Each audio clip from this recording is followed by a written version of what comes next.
For Polity in Johannesburg, I'm Darlene Creamer. Editors Derek Hook and Leswin Laubscher are with me to discuss their book, Darkest Before Dawn, Writings, Testimonies, and Correspondence from the Life of Robert Mangaliso Sobukwe. It has been published just as South Africa and the world marks the centenary of Robert Sobukwe's birth on December 5th, 1924. As founder and first president of the Pan-Africanist Congress, Robert Sobukwe led a non-violent campaign against the notorious apartheid-era pass laws. The protest was met with extreme violence that culminated in the Sharpeville massacre and Sobukwe's incarceration. Derek, please can you elaborate on what the PAC stood for and give us details leading up to that fateful day of March 21? Your question makes me think about the letter that Sobukwe writes on the 18th of March, 1960, as part of the PAC press release about what this call for positive action was going to involve. The idea was that if enough of the African population would arrive at a police station and turn in their pass and say, we're not going to do this pass law thing anymore, that would essentially incapacitate the entire country. This was motivated by the idea that, in his own terms, African people had become foreigners in their own land. And this also was part of the breakaway of the PAC from the ANC, and particularly from the ANC's Youth League. And part of that had to do with the famous Freedom Charter and that clause in the Freedom Charter which says South Africa belongs to all who live in it, black and white. Now, although that sounds good, and there's good reason to maybe endorse that at some level, Sobukwe and the PAC wanted to make this point. Let's not forget that this is an African country, and let's not forget that we need to aim for a government of Africans by Africans. And also, let us not forget that the indigenous African people have an inalienable right to govern their own country.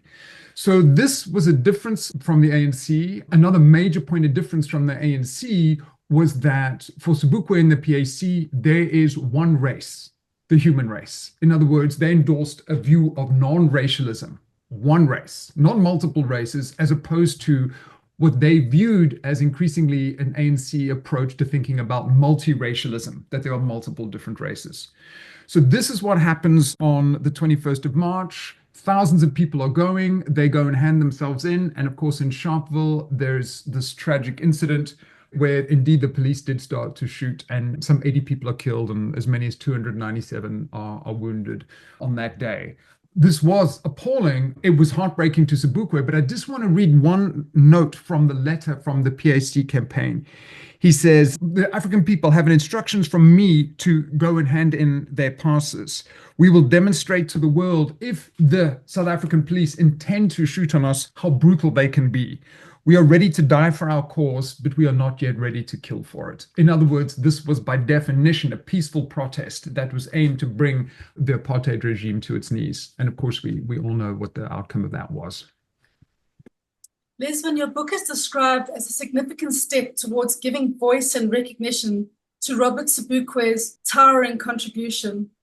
Why do you believe there is renewed enthusiasm for a man whose political and intellectual legacy has been largely overlooked? And how does that legacy resonate with the reawakening of Black consciousness movements globally and Black Lives Matter? Yeah, both things are true, I think, that Sobukwe's legacy has been overlooked and that there has been a turn of more attention paid to him of late, in the last few years especially. And to respond to the question, I kind of feel drawn to kind of respond as a psychologist of sorts, which I am. But it's like, if in our individual lives, when things don't go well, we tend to do two things often. First, we ask ourselves, what could I have done differently? What did I do wrong? Or what did I overlook for me to be in the situation I am in? And secondly, we often look to a guide bigger than us, a God or a religion, for example, or we go to therapy or we speak to a trusted friend to help us, to guide us out of this mess we find ourselves struggling with and in. And in a sense, this individual story, I think, may also be a national one, where things are not going well, where the promise of an African life abundant, which is a phrase of Sobukwe's, has not been delivered for the majority of its citizens, and where corruption and violence and economic hardships continue to plague and haunt the majority of our daily lives. And in such a situation, I think we may wonder, what about that road we didn't take? Sobukwe's road, Sobukwe's path, for example. We may wonder, we may say, perhaps there is in Sobukwe's wisdom and in his life something, an answer, a way, something we can learn from, with which to make some sense of this frustrating present. And I think that's what we are searching for. We are searching for someone, a voice, some guidance. And when we look, we see, we find Sobukwe. Now, there's a danger in turning to Sobukwe as well, namely that we can appropriate, we can turn him in what we want him to be, to suit our needs, to suit our wants, you know. And I think what this book wanted to do was to give voice to the whole of the man. It wanted to illustrate as well the complicated and nuanced life and the wisdom of an extraordinary man. Our stories of a man who resists any reductive attempts to slot him into this or that type or this or that ideology or this or that affiliation, while at the same time presenting the steadfastness of his principles and his beliefs. And I think that is, I don't know if I responded to the question, but in a roundabout way, perhaps I have, in the sense that both what our book wanted to do and why we think there is this call for Sobukwe in ways that we haven't heard before. Mm-hmm. Derek, we read about Sobukwe's time in Kimberley from 1969, after his release from Robben Island, where he had been kept under conditions of near complete solitary confinement for 6 years. His intellectual wit and humor is clear through the letters we read between Sobukwe and his friend Benjamin Pogrund and others. Please, can you tell us about what this time entailed for Sobukwe, his wife Veronica, and their children? It's wonderful to have the opportunity to talk about this time, because often when we hear about Sobukwe, we hear about Robben Island, which is obviously very significant.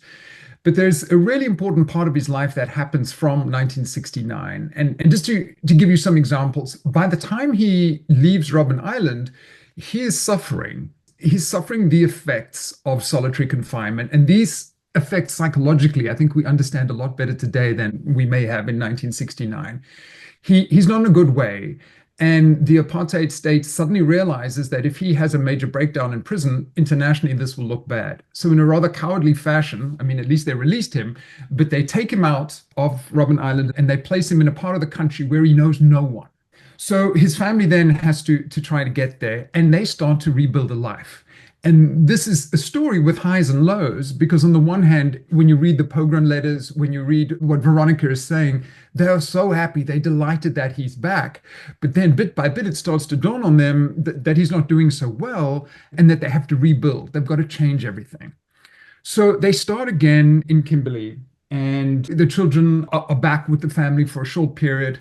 And then, interestingly, Sobukwe starts to get a whole series of visitors. And of course, he's still under banning orders. He's not allowed to be in a group of more than 3 people. He's not allowed to be speaking to people. He's certainly not allowed to be giving interviews. He's certainly not allowed to be meeting the likes of Steve Biko. But of course, he manages to do all of these things.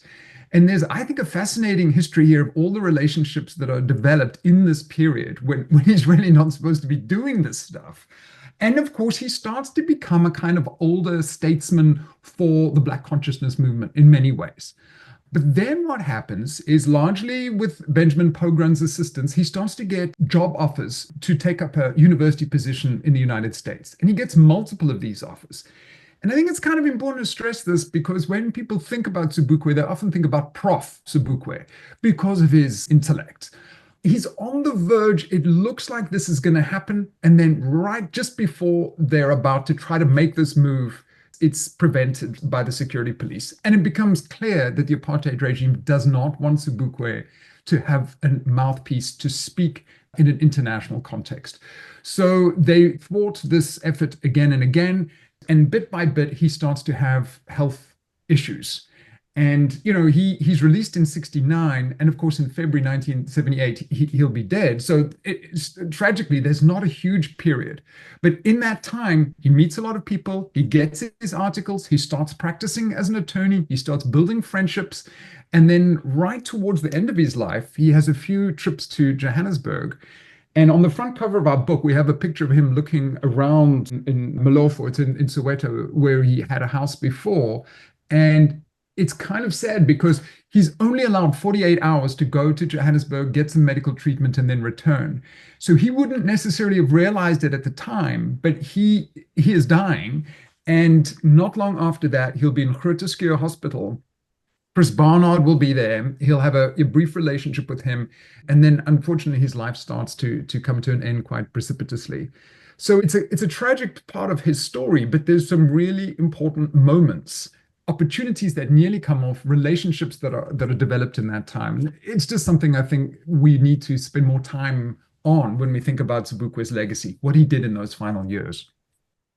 Leswin, in your book, we read Sobukwe's speeches, articles, and court testimonies.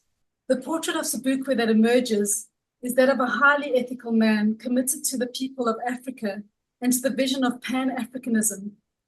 Please, can you tell us more about Sobukwe's vision for Africa? I'm really glad you asked the question in that way, in as much as there's a political program on the one hand and the manner or how to prosecute such a program, if you will. And so where the political vision is concerned, it does spring from a deep and an abiding love of Africa and its people, to be sure. And more locally, a very special love for the landscape of Graaff-Reinet and its surround. Now, within the context and its time, we should remember that in the 60s, former colonial countries all over Africa were gaining independence. And the idea of a united Pan-African entity was not as far-fetched or as utopian as it may seem to many today. As a matter of fact, Sobukwe remarked on 2 or 3 occasions, one could say perhaps jokingly, but as we often say, there's many a truth spoken in jest, or many a desire or seriousness in jest. So on a few occasions, Sobukwe remarked how he might see himself as the president of Africa, of a Pan-African political entity. But it was not only a political vision of prosperity and freedom and self-determination across the continent. And we often forget this. It was also a decidedly humanist one, in the sense in which the African could teach the world something about humanity, about what it is to be human, what it is to live together and close to the land and as a caring collective. And so in terms of that political vision, though, it bears mention, and I love the way in which you phrased the question, that the ethics of the person comes into play, whereas the politics was of an unwavering and an uncompromising sort. The way in which he led was guided by an unwavering ethics of servant leadership and the ultimate good of the people. This was also the quality of his individual relationships, which was always of the most respectful and dignified and gracious, considerate and thoughtful kind, no matter who you were. There's a story Derek mentioned that Chris Barnard was his physician. And there's this one instance where Chris Barnard takes issue with a security guard and kind of cusses him out or reams him out for some reason, the security guard at the door of his ward. And Sobukwe turns to Chris Barnard and kind of just says, just leave him alone. He's just doing his job, kind of deal, So that there's a way in which this symbol of the oppressor, this security guard, could be treated with dignity, even if or even as Sobukwe would not allow that very oppressor to bully him or to exploit his civility to their political ends. And I think it's those two things, I think, that for me was so impressive in that they came together nicely in this person. The political program, but the way in which it was prosecuted was of that ethics, highly ethical way. Lastly, please can you both provide 1 or 2 things that you personally took away from this exploration of Sobukwe's legacy, and elaborate on the significance of new photographic images that have been included in the book? I can say a few things about that. We spent a lot of time looking at pictures And intuitively you think, well, what should we put on the front cover of a book, or what really embodies Sobukwe? Surely it's a picture that has his face, that has his figure front and central. And we did find some like that. But there's an amazing picture that we use right at the beginning of the book, which is taken on the 21st of March, on the day of Sharpeville. And there's 8 or 9 men, they're all standing around Sobukwe. But the key point here is that you don't realize Sobukwe's in the picture initially, because there's a man who's in the center of the photograph. His back is towards us. But if you look at the photograph, you can see all of those figures. They're all like a little bit anxious. What's going to happen today? The picture transports you to this moment. And of course, this is on the threshold of making history, making South Africa a different place, essentially. And you don't see Sobukwe's face, but you see everyone in that picture is attuned to him. And you see something in this picture about the leadership, the gravity, the calmness, the fact that he anchors those individuals in that picture. And why I think it's such an incredible picture of Sobukwe is that he doesn't have to have his face showing us. He doesn't have to be the center of attention in the obvious way, look at me. Rather, he is the leader who is willing to make those sacrifices and not make it all about him. So the picture is really, really powerful for that reason. And I think in a way, it's the perfect portrait of Sobukwe. And we explain a little bit about that in the book. But I just want to leave one further anecdote with you that came to me in working on the book. We've got a lengthy biographical section. We talk about the Kimberley years. We talk about many facets of Sobukwe's life, but we also collect bits of his speeches, his writings, his letters. And it became interesting for me to say, well, what is the overlap between his political speeches and his letters? Because one's in a very much personable human vein. The other is obviously more political. And there was this interesting moment when he cites in both of them. And it's one of the few moments when he cites an anecdote in both his political speech and in his more personal everyday speech. When his mother dies, he's writing a letter to Nell Marquardt, and he says to her, I remember these children singing, a series of girls, they were singing in Zulu a song. This was my time in Standerton when I was a teacher. And they would sing a song, and then he translates it into English, and he says, the song said this, whether we live or die, they will remember that we once were. And he shares this in a moment of sadness, in a moment of grieving with his friend. And he also uses that in the political speeches. And there's something very evocative about that, whether we live or die, what happens today, whatever that may be, but they will remember that we once were. And I think that's a useful sentiment to bear in mind in respect to Sobukwe himself, that we will remember what he once was and still is for us today. And then something of the unrealized potentiality of what Sobukwe stood for is still in our future. I think I have to respond with a little preamble, and it's kind of like I happened to visit Robben Island just a few months after it opened to the public in 1997, I think it was. We still had to make the crossing in those old prison boats, and so it was certainly nowhere near the slick operation it is now. But we went past the house where Sobukwe was held in isolation, of course, from all of the other prisoners. And the guide pointed to the house and said, now there was imprisoned the most dangerous man in South Africa. And it was a question that plagued me. I was like, what made him so dangerous? What was it that made this man such a danger? And I think then to the question of what I take away from the book is an answer of sorts. I finally came to something of an answer, which is also a lesson.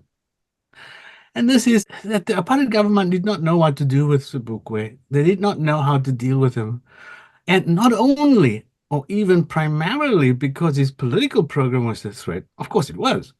But we think because the fullness of his person denied every single characterization they had or they could come up with him, and for Black folk in general.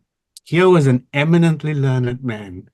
Here was a good man. Here was a morally upright man, an incorruptible man, a man whose political message was fundamentally about dignity and the right to be a person and to be seen as such and to be treated as such.